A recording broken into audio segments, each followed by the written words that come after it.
আওয়ামী শাসনামলে ১০৪ জনকে গুম করে হত্যার অভিযোগে মানবতাবিরোধী অপরাধের মামলায় সাবেক সেনা কর্মকর্তা জিয়াউল আহসানের বিরুদ্ধে বিচার শুরুর আদেশ দিয়েছে আন্তর্জাতিক অপরাধ ট্রাইব্যুনাল।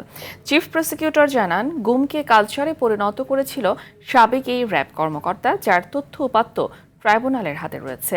অবশ্য অভিযোগ মিথ্যে ও ভিত্তিহীন দাবি করে জিয়াউল আহসানের আইনজীবী জিএম মাহমুদের রিপোর্ট। আমার ভাইটা এখন পর্যন্ত অপেক্ষায় আছে যে আমাদের বাবা ফিরে আসবে। পতিত আওয়ামী লীগ সরকারের শাসনামলে গুম, খুন ও নির্যাতনের ঘটনায় বেশ কয়েকটি মামলার বিচার চলছে আন্তর্জাতিক অপরাধ ট্রাইব্যুনালে। এর মধ্যে একটি শতাধিক মানুষকে গুম করে হত্যা সহ ৩ অভিযোগে সাবেক সেনা কর্মকর্তা জিয়াউল আহসানের বিরুদ্ধে।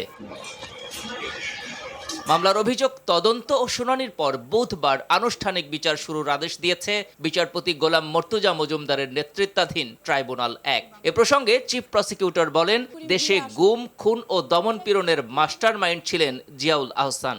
এই ভিকটিমদেরকে ট্রলারে তুলে নিয়ে গিয়ে হাত পা এবং চোখ বেঁধে নিয়ে গুলি করে হত্যার পরে নাড়ি ভুড়ি কেটে ফেলে দিয়ে সাথে ইটের ব্লক এবং সিমেন্ট বেঁধে দিয়ে সাগরে ডুবিয়ে দেওয়া, এই পুরো অপারেশনটার নাম ছিল গেস্টাপো অপারেশন।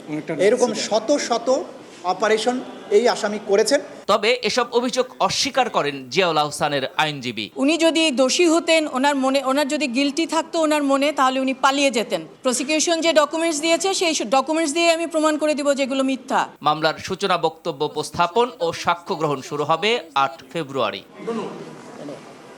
অন্যদিকে ট্রাইব্যুনাল ২-এ গণঅভ্যুত্থানের প্রথম শহীদ আবু সাইদ হত্যা মামলার সাক্ষ্য গ্রহণ পর্ব শেষ হয়। পরে হয় সাভারের আশুলিয়ায় ৬ মরদেহ পোড়ানো সহ ৭ জনকে হত্যা মামলায় সাফাই সাক্ষ্য গ্রহণ। এই আর্গুমেন্টের পরেই এই মামলা রায়ের জন্য নির্ধারিত হবে।